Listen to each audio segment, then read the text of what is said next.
India's number 1 varicose veins hospitals ఐబీసీను సంప్రదించండి. మీ నొప్పి లేని ప్రయాణాన్ని ప్రారంభించండి. నమస్తే రమగారు. నమస్తే చే రమగారు, మంచి కథతో స్టార్ట్ చేద్దాం. ఒక వ్యాపారస్తుడి దగ్గర ఒక ఎద్దు ఒక గాడిద ఉన్నాయి. ఎద్దు గాడిద ఉన్నాయి. అయితే ఎద్దుతోటి పని చేయించేవాళ్ళు, గాడిదతోటి కూడా బరువులు అవి మోయించేవాళ్ళు. అది వాకిట్లో ఉండేది. ఒకనాడు ఎద్దు గాడిద మాట్లాడుకుంటున్నాయి. ఇందులో ఒక లొసుగే ఉందంటే, ఈ వ్యాపారస్తుడికి జంతువుల భాష తెలుసు. వినపడిందంటే అతనికి అర్థమైపోతుంది. అవి ఏం చెప్తున్నాయో ఏమనుకుంటున్నాయో ఆయనకి తెలుసు. ఒకనాటి సాయంకాలము అతను వాకిట్లో పడుకుని ఉండగా ఎద్దు గాడిద మాట్లాడుకుంటున్నాయి. ఆ ఎద్దు చెప్తోందనమాట, నువ్వెంత సుఖంగా ఉంటావో, హాయిగా ఏదో నీకు నచ్చిన గడ్డి మేస్తావు, నీ మెళ్ళలో తాడు ఉండదు, నీ మీద బరువు ఉండదు.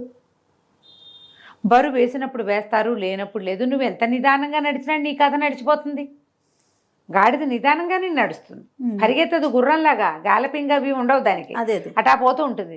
ఏదైనా ప్రయాణాలప్పుడు నిన్ను వాడతారు, లేకపోతే నువ్వు ఇష్టారాజ్యంగా తిరుగుతావు. స్వేచ్ఛ విహారివి నువ్వు. నా బతుక్కి స్వేచ్ఛ లేదు, పాడు లేదు. ఈ కట్టువైకేసి కట్టేస్తారు. తెల్లవారేసరికి మెడ మీద కాడి పడిపోతుంది. ఇక దున్నో అని దున్నిస్తారు. మెళ్ళు పుళ్ళు పడిపోతున్నాయి. ఏదైనా ప్రయాణం అనగానే బండి కట్టేస్తారు. బండి కాడి మోసి ఈ కాడి మోస్తే ఏది నాగలి మోస్తే ఏమో ఒక బరువు, మట్టి దున్ను బరువు అంతా, మట్టి దున్ను ప్రెషర్ అంతా నా మీదే కదా. అక్కడి నుంచి ఒంటెత్తి బండి, మా బండి ఉందిరా అని ప్రతి వాళ్ళని పిలిచి బండి ఎక్కిస్తారు. ఆహారమా అంతంత మాత్రం. నా దారిని నేను పోయి రుచికరమైన గడ్డి మేయటానికి వీలుండదు. ఎండుగడ్డి వేస్తారు. పొలంలో అంతా పచ్చగా కనపడుతుంది. ఎక్కడ తలొంచి గడ్డి మేయటానికి అవకాశం ఏముంటుంది? దానికి అవకాశం లేదు. నా జీవితం ఇట్లా అయిపోయిందని ఎద్దు చాలా దుఃఖంతో పరిపరి విధాలుగా వాపోయింది. గాడిదంది, అయ్యో తండ్రి, నీకెంత కష్టం వచ్చింది. ఓ పని చెయ్యి, రేపొద్దున తోలుకెళ్తారు కదా, నువ్వు నడవడం మానే, కూలబడిపో, ఆహారం మానేసి, తిండి తినద్దు. నీకేదో జబ్బు చేసిందని నిన్ను చేయడం మానేస్తారు. ఓ, జబ్బు చేసింది అనుకుంటారు కదా, పనికి కొట్టేయి, పనికి మొండికెత్తమని గాడిద ఎద్దుకి సలహా చెప్పింది. విషయం అంతా విన్నాడు వ్యాపారస్తుడు. పొద్దున్నే పాలేళ్ళు ఎద్దుని తోలుకుపోయారు. తోలుకెళ్ళేసరికల్లా ఎద్దు ఇట్ట ఘాట్లోకి వెళ్ళంగానే, అదే చేలోకి వెళ్ళంగానే కూలబడిపోయింది. ఎంత కొట్టినా, ఎంత కేకలేసినా లేవల. మోకాళ్ళది కాళ్ళు ఇట్లా మడిచేసింది, బుర్ర పక్కకు వేళ్లాడేసింది. ఏం చేయాలి? సరే, వాళ్ళు ఏం చేశారు, దానికి ఏదో మందు పెడదామని ట్రై చేశారు. మందుకు పుచ్చుకోలేదు, మంచినీళ్ళు తాగలేదు.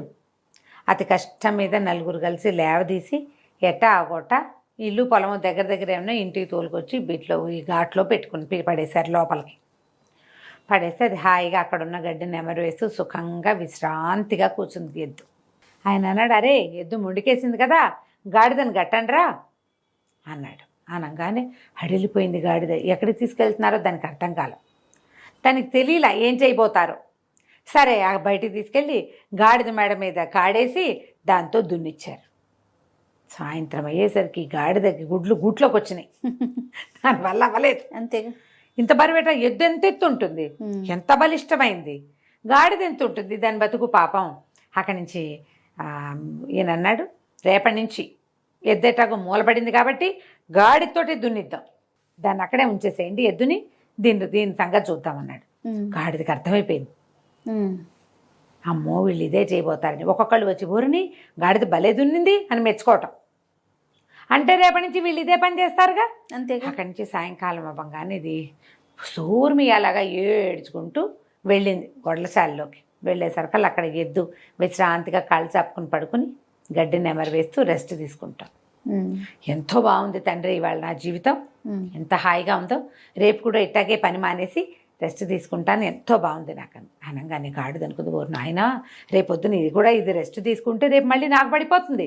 ఇవాళ చచ్చాను, రేపు మళ్ళీ దొరికిపోతానని ఏమంది వెంటనే గబగబా ఆలోచించేసుకుంది. తన మీదకి వస్తే ప్రతివాడు ఇదే చేస్తాడు కదా. అంతేగా. ఏమందంటే, అది కాదోయ్, నువ్వు మూలబడ్డావు కదా, మన వ్యాపారం ఏమనుకుంటున్నాడో తెలుసా, ఎద్దు ఎట్టాగో అయిపోయింది కదా, దీన్ని వీడికి కసాయి వాడికి అమ్మేస్తామంటున్నారు, రేపొద్దున నీ తోలొలిచి దాంతో ఆయన చెప్పులు కుట్టించుకుంటాట, మరి మేము మాంసమేమో వాళ్ళు ఎవరికో విందు చేస్తాట, నీ ఇష్టం మరి అనగానే ఎద్దుకు భయం వేసింది. అమ్మ బాబోయ్, రేపు చంపేస్తే రెస్ట్ సంగతి సరే, ఇవాళ ఒకరోజు రెస్ట్ తీసుకున్నాం కదా అని, సరే అమ్మో రేపు నేను వెళ్ళిపోతానంది. ఆ గుమ్మం బయటే నుంచున్న వ్యాపారస్తుడు పక్కపక్క నవ్వాడు. నవ్వుకుంటూ సరిపోయింది కదా. ఆయన ఒక అడుగు అటు వేసేసరికల్లా వంటింటి గుమ్మంలో నిలబడి ఇట్లా నడుమి చెయ్యి వేసుకుని చూస్తోంది వాళ్ళ ఆవిడ. ఎవరున్నారు అక్కడ అని అడిగింది. ఎవరు లేరే అన్నాడు. మరి ఎవరితోటి ఈకెక్కలాడుతూ మాట్లాడుతున్నావు నువ్వు అని అడిగింది. ఊరికే నవ్వానే అన్నాడు. ఊరికే నవ్వటం ఏంటి, ఒట్టిగా ఎవరైనా నవ్వుతారా? నువ్వు ఎవరితో మాట్లాడావో చెప్పు. ఎవరితో మాట్లాడలా, ఏదో గుర్తొచ్చి నవ్వాను అన్నాడు. ఏం గుర్తొచ్చిందో చెప్పు. తప్పులేదు. ఇక మొదలు. ఎందుకు నవ్వావు, అంత పకాలమని నవ్వు ఎందుకు వచ్చింది, ఏం గుర్తొచ్చింది, ఎవరితో సరసలాపాలాడితే అది జ్ఞాపకం వచ్చిందో చెప్పు. ఏమీ లేదంటాడు. ఆవిడ ఒప్పుకోదు. అక్కడి నుంచి ఆవిడ ఏం చేసింది, ఈయన ఏంటి ఈ జంతువుల భాష ఆయనకు తెలుస్తుంది. ఆ రహస్యం ఎవరికైనా చెప్తే ఆయన తల పగిలి చచ్చిపోతాడు. ఆయన ఆ విద్యకున్న శాపం అది. గొడ్డును ఇది గాడిద మాట్లాడుకుంటున్నాయి, దాని రోగం కుదిర్చాను అని చెప్పాడు అనుకో పెళ్ళానికి, అయినవుటు. చెప్పలేడు. ఎందుకు నవ్వావో చెప్పమంటుంది. ఏ విషయం గుర్తొచ్చిందో చెప్పడానికి ఏమీ విషయం లేదు. మసిపూసి మారేడుకాయ చేద్దామంటే ఆవిడ కాస్త ఆలోచించాలా, ఆవిడ మొహంచి కళ్ళు తిప్పట్ల ఇటాగే చూస్తాను. ఏం చేయాలో తెలియలే. సరే చెప్తానన్నాడు. ఇక ఆవిడ ఏమంది, నేను ఇంట్లో నుంచి వెళ్ళిపోతా, పుట్టింటికి వెళ్ళిపోతాను, లేదా ఉరిపోసుకు చచ్చిపోతాను, నువ్వు చెప్పాలి నిజం. నువ్వు ఎందుకు నవ్వావో చెప్పు, ఎందుకు చెయ్యిపోయావో చెప్పాలి. ఇప్పుడు ఎవరికో చెయ్యిపోయావు, వాళ్ళు ఎవరో వెళ్ళిపోయారు, ఇంట్లో వాళ్ళని అడిగారు, ఎవరికి చెయ్యిపోయామంటే ఊరికే చెయ్యిపోయా అంటే నమ్ముతారా? ఎందుకు నవ్వావని భార్యలో భర్తలో ఎవరో ఒకళ్ళని ఎప్పుడో ఒకప్పుడు అడిగే ఉంటారు కదా. అంతే. ఏం గుర్తొచ్చి నవ్వావు, అదే సమాధానం చెప్పాలిగా. అక్కడి నుంచి ఇక ఏమనుకున్నాడు, చావడానికి రెడీ అయిపోయాడు. చెప్పేయాలి, ఇంకా ఈ రహస్యం చెప్పేయాలి. కాకపోతే దాని టైం చెప్పేస్తే పుసుకుని చచ్చిపోతే ఈ ఇల్లు వాకిలి వీలునామా ఇవన్నీ ఏట. అక్కడి నుంచి ఏం చేశాడు, గబగబా వీలునామా రెడీ చేశాడు. చుట్టాలు పక్కాలు అందరినీ ఒకసారి కంటితో చూద్దామని అందరినీ రమ్మన్నాడు. కూతుళ్ళు, కొడుకులు, ఒకళ్ళిద్దరు మనవలు, వియ్యంకుళ్ళు, బావమరుదులు, 2-3 మరదళ్ళు, 2 బోధనగారులు, మొత్తం గుంపంతా చేరారు వీళ్ళింటో. చేరాక ఏమైంది, ఇంతలో వాళ్ళ ఇంట్లో ఒక కుక్క కోడి కూడా ఉన్నాయి.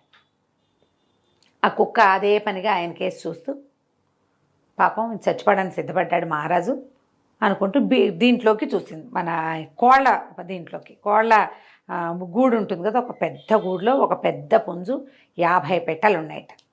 కోడి పుంజు ఒకదాని మించి ఒకదాని మీదకి దాటుతూ ఆడుకుంటుంది వాటితోటి, పెట్టెలతోటి. ఈ కుక్క అడిగిందట, ఏమై పుంజు, మన ఆసామేమో మనని పోషించేవాడేమో పెళ్ళానికి సమాధానం చెప్పలేక చావడానికి సిద్ధపడ్డాడు.